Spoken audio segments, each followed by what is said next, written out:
తాండవ రిజర్వాయర్ను అన్ని విధాలా అభివృద్ధి చేసి రైతులు మత్స్యకారులకు అండగా నిలుస్తామని స్పీకర్ చింతకాయల అయ్యన్న పాత్రుడు అన్నారు.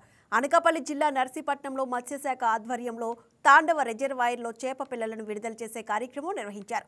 ఈ సందర్భంగా ఆయన మాట్లాడుతూ గత 5 ఏళ్ల ప్రభుత్వ హయాంలో రిజర్వాయర్ నిర్వహణను పూర్తిగా నిర్లక్ష్యం చేశారని ఆరోపించారు. మరి ఈరోజు అందరికీ తెలుసు తాండవ రిజర్వాయర్ అన్నది మన పూర్వీకులు ఇప్పుడు మనకి కట్టినటువంటి విషయం మీ అందరికి తెలిసిన విషయమే.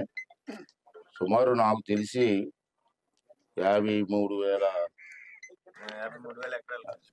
ఎకరాలకి సాగు అవుతుంది.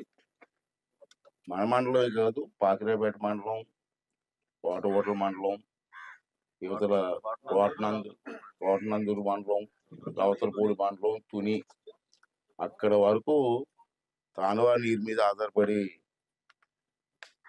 వ్యవసాయాలు జరుగుతున్నాయి.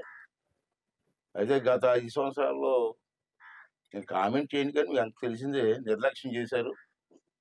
కనీసం గేటుకి కన్నం పడితే కన్నం కూడా మిగిలిపోయారు. మళ్ళీ అప్పుడు మన పెద్దలందరినీ కూర్చోబెట్టి వాళ్ళు డబ్బులు వేసుకొని గేటు కూడా బాగు చేసుకున్నాం. అయితే మొన్న మన ప్రభుత్వం వచ్చిన తర్వాత మరి అమ్మ బ్రహ్మాండం చేశారమ్మా. ఈ కమిటీ ఉన్నారు, కమిటీ మొన్న ఎలక్టెడ్ కమిటీది, రైతులు ఓట్లు ఎలక్టెడ్ కమిటీ సభ్యులు మాత్రం చాలా బ్రహ్మాండంగా పనిచేశారు. మొత్తం ఎంతమంది మీరు కమిటీ? 324 మంది అండి. మొత్తం ప్రెసిడెంట్లు 324 మంది అమ్మా. 12 మంది డైరెక్టర్లు, 27 మంది ప్రెసిడెంట్ ఉంటారు. ఈ పంటకి ఇబ్బంది లేకుండా మొత్తం కమిటీ వాళ్ళందరూ కూడా జాగ్రత్తగా పనిచేశారమ్మా. వాళ్ళందరినీ కూడా అభినందించాల్సిన అవసరం కమిటీ వాళ్ళని. అదేవిధంగా ఇందాక మన వాళ్ళు చెప్పిన ఆఫీసులు చెప్పినట్టు విశాఖపట్నం జీవీఎంసీలతో కూడా మాట్లాడి మనం ఆ ప్రాబ్లం కూడా సాల్వ్ చేయగలిగితే సఫిషియెంట్గా ఉంటుంది.